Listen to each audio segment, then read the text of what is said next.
കണ്ണൂർ മട്ടന്നൂരിൽ കോടികളുടെ ഓൺലൈൻ തട്ടിപ്പ് നടത്തിയ 2 പ്രതികൾ ചെന്നൈയിൽ നിന്നും പിടിയിലായി. ചെന്നൈ സ്വദേശി മഹബൂബ് ഷാ, എറണാകുളം സ്വദേശി റിജാസ് എന്നിവരാണ് പിടിയിലായത്. ഓൺലൈൻ തട്ടിപ്പിലൂടെ കണ്ണൂരിലെ ഡോക്ടറിൽ നിന്നും 4 കോടി രൂപയിലധികം ആണ് ഇവർ തട്ടിയെടുത്തത്. നിഖിൽ അളവൂർ ചേരുകയാണ് കണ്ണൂരിൽ നിന്ന് കൂടുതൽ വിവരങ്ങളുമായി. നിഖിൽ, എങ്ങനെയാണ് ഈ ഓൺലൈൻ തട്ടിപ്പ് നടന്നത്? റുജീഷ്, മട്ടന്നൂരിലെ ഡോക്ടർക്ക് വാട്സാപ്പിൽ ലഭിച്ച ഒരു സന്ദേശത്തിലൂടെയായിരുന്നു ഈ തട്ടിപ്പിൻ്റെ തുടക്കം. ഈ വാട്സാപ്പിൽ വന്ന സന്ദേശം ഒരു ഓൺലൈൻ ഷെയർ പ്ലാറ്റ്ഫോമുമായി ബന്ധപ്പെട്ടതായിരുന്നു.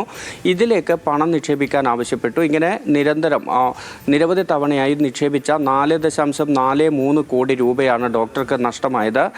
ഇതിനെ തുടർന്നാണ് കണ്ണൂർ സൈബർ പോലീസിൽ പരാതി നൽകുന്നത്. സൈബർ പോലീസ് ഈ കേസിൽ അന്വേഷണം നടത്തി വരുന്നതിനിടയിലാണ് ഇപ്പോൾ ചെന്നൈയിൽ വെച്ച് 2 പേർ പിടിയിലായിരിക്കുന്നത്.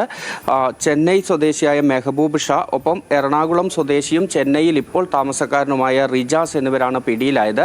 ഇവരുടെ 2 പേരുടെയും അക്കൗണ്ടുകളിലേക്കായി 40 ലക്ഷം രൂപയാണ് എത്തിയിരിക്കുന്നത്.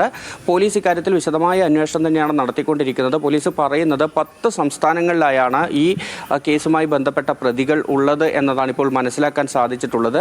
ഈ 10 സംസ്ഥാനങ്ങളിലുള്ള നിരവധി ആളുകളുടെ വിവിധ അക്കൗണ്ടുകളിലേക്കായിട്ടാണ് ഈ 4.43 കോടി രൂപ ഈ ഡോക്ടറെ കൊണ്ട് ട്രാൻസ്ഫർ ചെയ്യിപ്പിച്ചത് എന്നും അന്വേഷണത്തിൽ വ്യക്തമായിട്ടുണ്ട്. മറ്റ് പ്രതികളെ കൂടി കണ്ടെത്താനുള്ള അന്വേഷണം പോലീസ് നടത്തി വരികയാണ്. ശരി നിഖിൽ.